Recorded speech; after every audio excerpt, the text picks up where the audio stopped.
بسم الله الرحمن الرحیم. فوندامنتال اف نتورک امروز انواع شبکات لحاظ ساحه یا ایریا میخوانیم. از لحاظ ساحه یا ایریا شبکه بسی می باشد: شبکه لان، شبکه من و شبکه وان. LAN yani local area network. A local area network is group of computers and network communication devices within a limited geographic area. LAN یا شبکه محلی عبارت از شبکه است که کامپیوترها در یک ساحه محدود جغرافیایی با هم وصل هستند. کامپیوترها و وسایل شبکه در ساحه محدود جغرافیایی با هم وصل هستند. مثلا یک دفتر. ببینید یک دفتر یک لوکل ایریا نتورک است، یا یک تعمیر بگویم برتان که یک ساحهشان محدود باشه. و شبکه چی خاصیت داره؟ چی مشخصات در کدام مشخصات داره؟ های دیتا ترانسفر سپیدز. در این نمی شبکه که است دیتا بس سریع روان میشه، یعنی سرعت دیتایشان زیاد است. و عموما شبکه های لان مصرفش قدر زیاد نیست، به خاطر که یک ساحه محدود است دیگه. و یک مشخصی دیگه چیز دیگهشان limited geographic area، در یک ساحه محدود جغرافیایی هستند. مثلا یک تعمیر، مثلا یک دفتر باشه. وسایل و کامپیوترها با هم چی باشه؟ وصل باشه. این میره شبکه لان یا شبکه محلی. از نامش معلوم میشه که در یک محل یعنی یک ساحه محدود جغرافیایی باشه.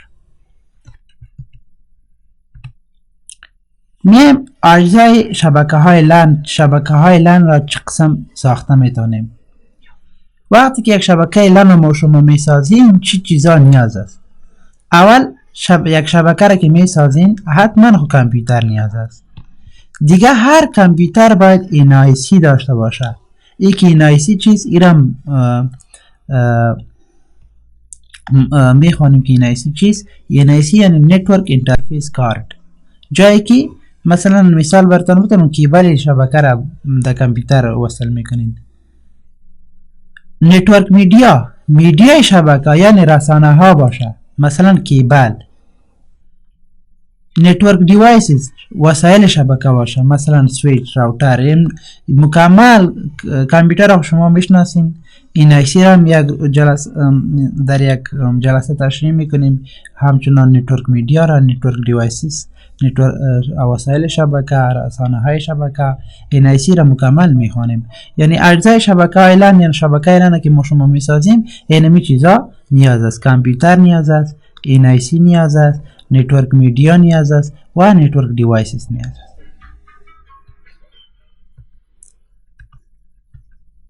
من یا متروپولیتن ایریا نتورک یا شبکه های شهری. شبکه های هستند که در یک شهر باشند. معمولا با وصل شدن دو شبکه لان ایجاد می شود. مثلا اینجا یک مثلا پانتون قندوز است، اینجا مثلا یک مؤسسه دیگه است، اینجا دیگه مثلا یک دفتر دیگه است. اینا با هم وصل هستن و از یک ISP اینا استفاده میکنن.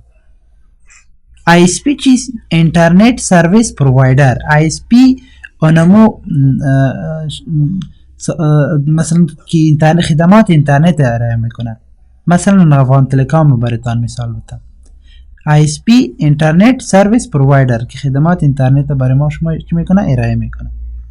شبکه های من اونم شبکه های هستن که در داخل یک شهر باشن و معمولا اینا از دو یا چندین شبکه لان به دست میاد، یعنی ساخته میشه.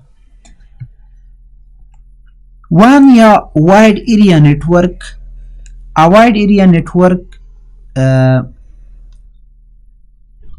با وصل شدن لن من بعد ساخته میشه. مثلا اینا با ساحه محدود جغرافی، یعنی با یک ساحه محدود نیستن و اینا در مکمل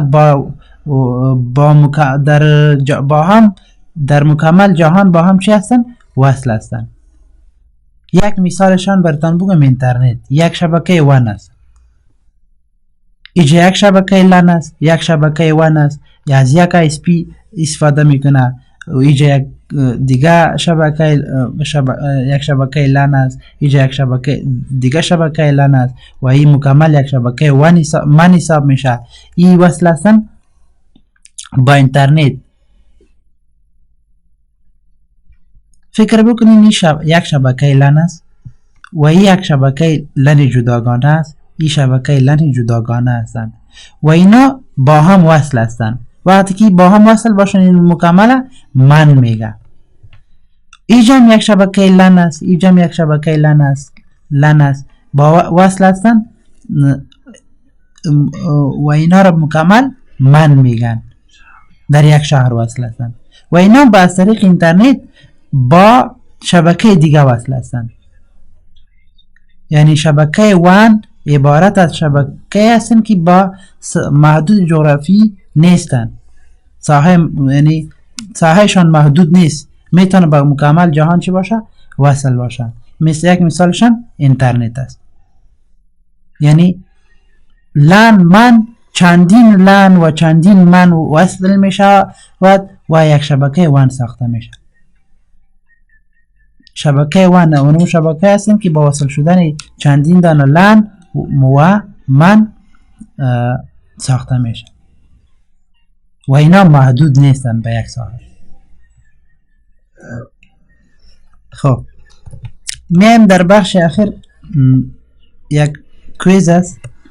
شبکه محلی را اشاره دهید. چگونه میتوانیم یک شبکه محلی را بسازیم؟ ISP چیست و تفاوت بین شبکه های من و وان چیست؟ یعنی می سوالات شما جواب بکنین و در واتساپ برای ما روان کنین.